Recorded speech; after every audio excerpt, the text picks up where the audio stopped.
Good morning, everybody. We're going to be talking about natural selection a little bit more today. I think it's Tuesday today, and it's a date of sorts, Tuesday, April 28th.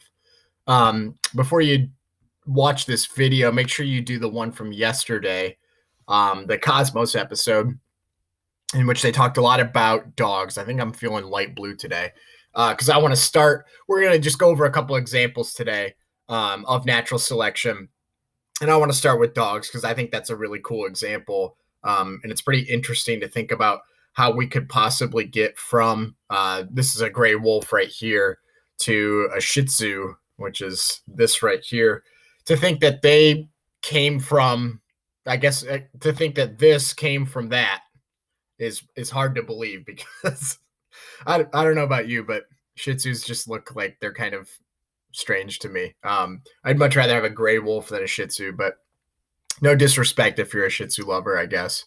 But anyway, that's a little bit different than natural selection. If you paid attention in the video, sorry, there's dog hair on my computer here. Speaking of dogs, if you paid attention in the video, he mentioned that that is what's called artificial selection. Artificial. Okay. Now, obviously, natural selection, meaning that it happens naturally on its own. And then we know artificial means, I guess, kind of fake, right? It's not the real thing. It's artificial. And why do we call that artificial selection? Because humans are responsible for taking wolves and making them into all these different kinds of breeds. Okay. So the first thing I want to talk about is that idea of how can we take one species, one particular animal, and then branch it off into all these different other kinds of that species, other different canines, right? So I've got a German Shepherd, an Australian Shepherd, very different dogs. One of them is about 90-ish pounds, and one of them is about 40 pounds. But they all kind of can be tracked back to wolves. Now, my German Shepherd looks way more like a wolf than my Australian Shepherd does. So it's not as hard to believe. But then when you get to these smaller dogs like this and like any other kind of small dog out there, like a pug, like how do you get a pug from something that looks as ferocious as the wolf there? So artificial selection is something that humans do where we take a particular offspring that we like the traits, okay? And we try to match it up with a mate that has those same traits. So let's say a dog has a puppy litter, okay? And you really, really want a black furred dog, okay? This dog has all blonde dogs, like golden retrievers, but then there's one black furred dog in the litter, okay? Now, if you want to continue to get black fur, you're not going to want to use the blonde fur, okay? The blonde fur could give you black fur, but where's your better opportunity if you want black fur? You're going to take the black fur puppy and you're going to find another dog that has black fur as well, okay? And then if you keep breeding that way, if you only are breeding black fur dogs together, eventually you can get to a point where genetically, if we were to do the Punnett squares, the odds are you're only going to get that particular trait, whatever you're looking for, right? If I specifically target a certain trait and I breed only to get that trait, then I can guarantee that all the other traits that I don't want can go away. Okay. And that's why if you breed two German Shepherds together, you're going to get two or German Shepherd puppies, right? They're not going to be a weird mix. You're not going to breed two German Shepherds and get a Shih Tzu out of it. That wouldn't make any sense. Here comes my Australian Shepherd. She's a little bit lonely right now. She hates when I do videos because I'm not playing. Okay, so hopefully that makes sense. Now, this doesn't only apply to dogs. In fact, we can do this as humans with a number of different things, and we do it. Particularly, I'm thinking of in fruit as well. So at the grocery store, you've probably heard of seedless watermelons or seedless grapes or seedless oranges. If I eat an orange with a seed in it, it drives me crazy. Like I almost throw up if there's a seed in there. I have to have seedless oranges, okay? Now, if you think about it, what are you doing, dog?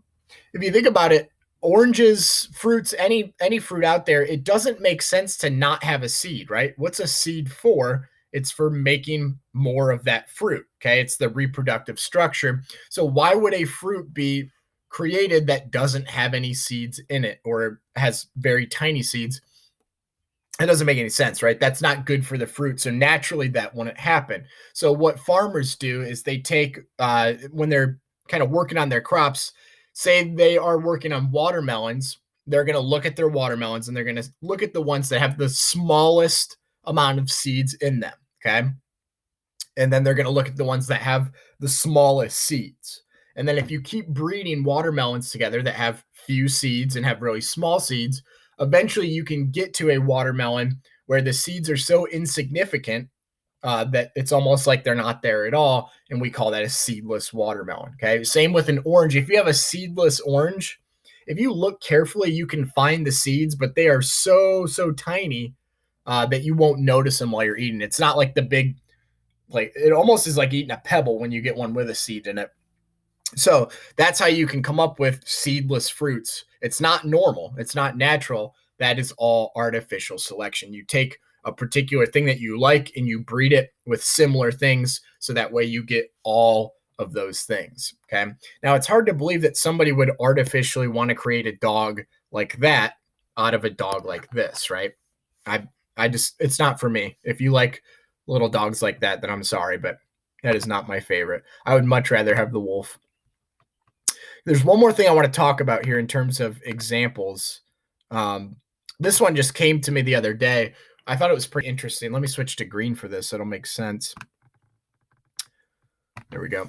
So I've been mowing my grass quite a bit. It's been growing like crazy because of all this rain that we've been getting.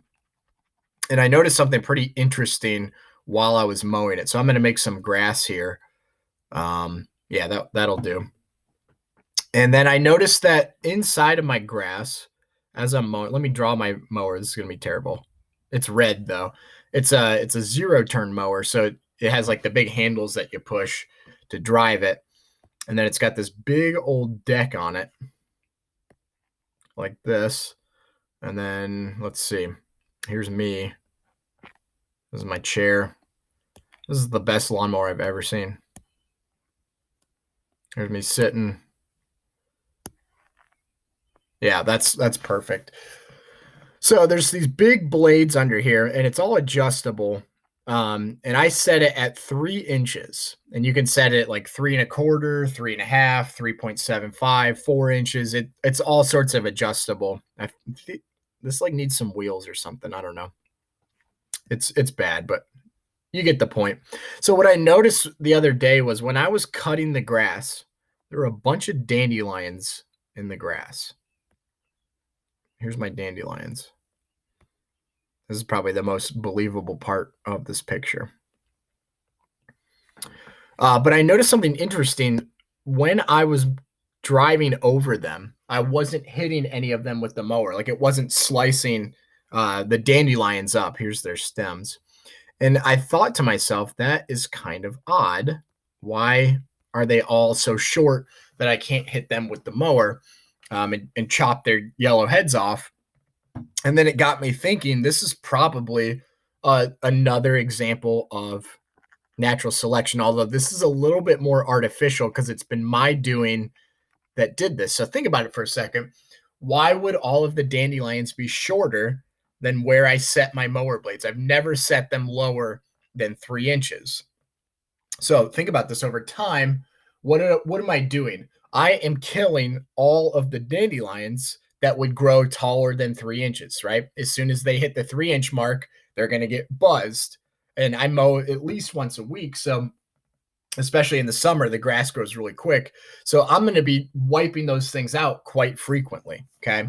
So if you're a dandelion and you grow to be more than 3 inches, odds are you're not going to make it to the reproductive part of your life cycle, right? Because my mower is going to come through and knock you out. So only dandelions that grow less than 3 inches are surviving. And then they survive, they reach the reproductive phase of their life cycle where all their seeds fly out and then they spread all over the yard. And then think about their genetics. What are they going to do in terms of growth?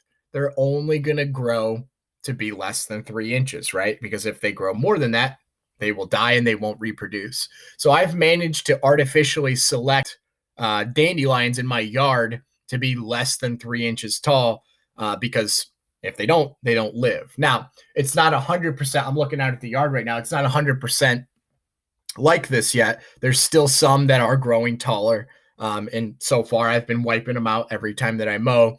So give it a couple years more, maybe. I've been mowing this grass for, I think, 3 years now.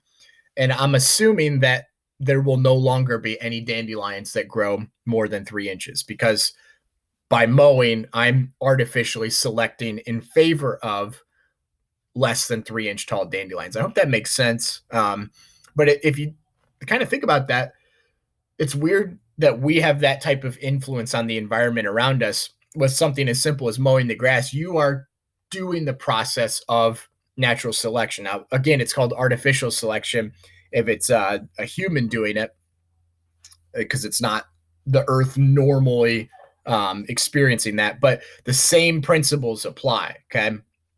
So I want you to take these examples between dog breeds, seedless fruits, and then grass mowing. And I want you to keep those in the back of your mind. You're going to do an activity today where you're going to be thinking about elephants. Sorry, my pencil doesn't want to go back in the computer.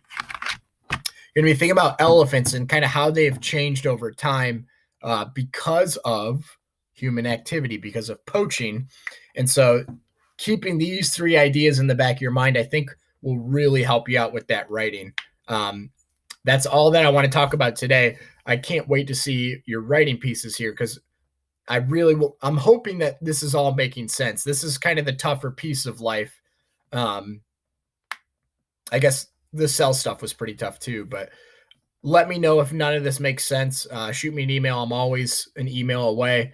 And then I can explain this in greater detail, but hopefully that makes sense. Let me know if not, and then get that writing done today, and I'll talk to you guys later. See ya.